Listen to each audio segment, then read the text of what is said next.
UFC President Dana White told the LA Times yesterday that it's Rousey next for Holly Holm. That's right, a date of July 9th in Las Vegas has been cleared for that rematch. However, Holly Holm would actually like to fight sooner than July. Her manager said they'd like her to defend her belt in the interim against top-ranked contender Miesha Tate. Dana White isn't concerned with Holm's or her camp's wishes, though. Stephen A., do you have a problem with White dictating the rematch and making Holm sit? Yes, I do. Okay. It's rare because I usually don't. I love Dana White. I loved having him on the show. He and I go back a long ways. Got a lot of respect for the job that he's done with the UFC. I wish I literally, tried to get him to take over boxing. It would be lovely if there was a commissioner in boxing that mandated, guys having to fight one another instead of avoiding them for years and not giving us the fights we want to see when we want to see them. Having said all of that, in this particular instance, I think it's incredibly unfair to Holly Holm. I haven't heard a response from Dana White, but I'm sure I will eventually. It's just one of those situations where Holly Holm's beat her up pretty good, and I don't say that disrespectfully. I love the fact that there are so many fighters in the UFC that are giving Ronda Rousey the respect that she deserves, because she deserves it. Styles make fights.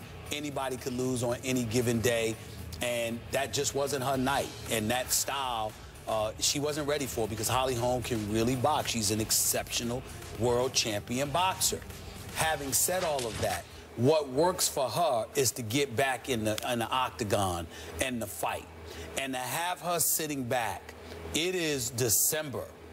To have her sitting back, waiting for Ronda Rousey to prepare for her, where she doesn't get to fight until July. It may be savvy on the part of Dana White, because I think it elevates Ronda Rousey's chances of coming back, which obviously is something that Dana White would prefer, because Ronda Rousey is still more marketable than anybody in the sport. So I understand it from that perspective. It's just one of those rare situations where I wish that in the process of running the sport the way that you run it and forcing fights to take place, I wish that you were being more fair to Holly Holm. Let's say Ronda Rousey was ready to go. Like, she lost, but she didn't get beat up to the point where she could be back in the ring in February or March. I would have no problem with it. That's your next fight. But in this case, you're asking Holly Holm to literally stop, deny her from fighting one or two. You're denying her the right to compete in one or two extra fights. And that's potentially jeopardizing her, because, as she said when she came on the show, she likes the activity. She wants to get back up in there. That's when she's at her best. And to me, any commissioner of a sport should love a fighter like that wants to get into the ring as much as they possibly can and are not willing to run from anybody. But to have her waiting just because Ronda Rousey ain't ready to go, I think is unfair. Ronda Rousey acknowledged, to Ramona Shelburne for ESPN. She said, hey, she can't eat an apple for a few months. That was a fantastic piece, by the way, and the access Ramona that Shelburne Ramona got did a tremendous job. Ramona, what a wonderful job, did. Ramona. Absolutely spectacular job. But the thing is that how you gonna say? I mean, you can't eat an apple for 6 months. You lost some teeth. Well, it's Holly Holm. It's Holly. Well, that's what she said. I'm saying it's Holly Holm's fault, but it ain't her problem. She should be allowed to get back in there and do, especially when what she wants to do is fight, and that's what she's paid to do. She's being prohibited from fighting. I don't like that. I don't either, but I find this terribly unfair to both fighters, because this underlines the fact for me that the weight of this entire sport is on one woman's shoulder. And I'm not talking about the women's side, I'm talking about men's and women's. The weight of an entire sport is on the shoulders of one Ronda Rousey.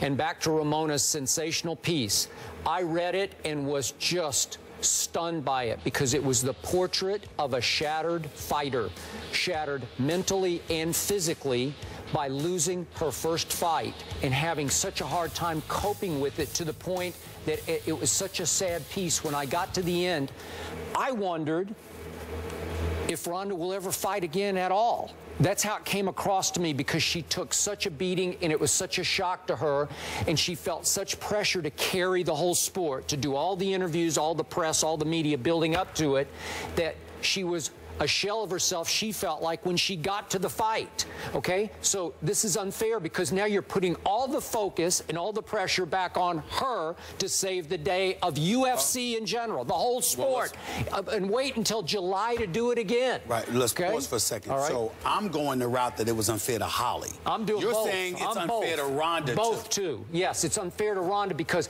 you're going to put so much. She talked and talked about the pressure she felt to live up to this thing that to be fair here, she helped create this mystique with all of her trash talk and all of her I am the greatest kind of Ali type talk. Right. I'm going to kick her tail, you know, that kind.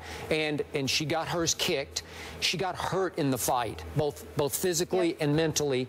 I'm not sure she'll ever quite. I'm not sure she wants to do this again. Well, she's got other things she enjoys doing, although she said in the piece, what else am I going to do? Come back. I have to do it. I got it. Well, she got hurt. She got beat up. I watched the fight again last night. She got hurt real bad, but I don't think this is unfair to her. And the reason why I don't think this is unfair to her, you were an undefeated champion. And you are bad, you know what, except for that night.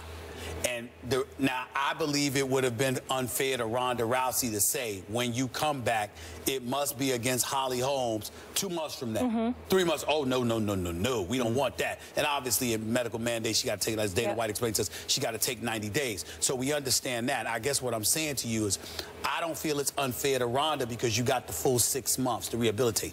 Dana White just texted me. He says, quote, we wouldn't have another fight for Holly until June anyway. So it's less than a month longer. That's what he's saying. In other words, Holly would not have been able to fight. So it wouldn't even be like there's a winter fight until June. So Miesha Tate can't fight. Well, I don't know. I think he wants him to fight in UFC 200. But what I'm saying is that if Holly wasn't going to fight, wasn't going to be able to fight until June, then it debunks that argument. It knocks that argument. Dana's saying we wouldn't have, but it sounds like her manager has other plans. Like they would have another fight if it was their calling the shots. But here's one thing, though, and this is where it becomes difficult. Now, if they did fight and she fights Miesha Tate and Miesha wins, then it doesn't set up that big rematch. That's also an issue, too, though, Stephen A. When it's marketability and these huge stars is so important for the sport like boxing. Molly, Miesha versus. Yeah, I feel you, Molly, but here's my problem. Dana White knows that the kind of beat down that Holly Holm put on Ronda Rousey, it don't matter what Holly Holmes does to anybody else. Anybody's going to want to see that rematch. Because that's what happened, because it's about Rousey. You see what I'm saying? It's not two no-names and then it was upset. Rousey is the most marketable figure, and if nothing else, you can market the fact that this person is the one that beat her up. Now, boxing's different because boxing, being undefeated, having that elite record, and then all of a sudden being unblemished and whatever, that has a profound effect from a promotional perspective with most fighters. Not all, because Manny Pacquiao got put to sleep and he was still coming back and everybody was looking forward to seeing him where another fighter, they would have said, you're done after a knockout like that. But for the most part, when you lose, it damages you in boxing. In the UFC, it's rare that anybody is undefeated. There are plenty of mega fights with guys that have losses on their record. So that would be about Holly Holm and Ronda Rousey getting a second crack at her. Okay, but remember, you're going to maximize Ronda's chances to win the rematch if you make Holly sit for 9 months without fighting, right? I agree with that.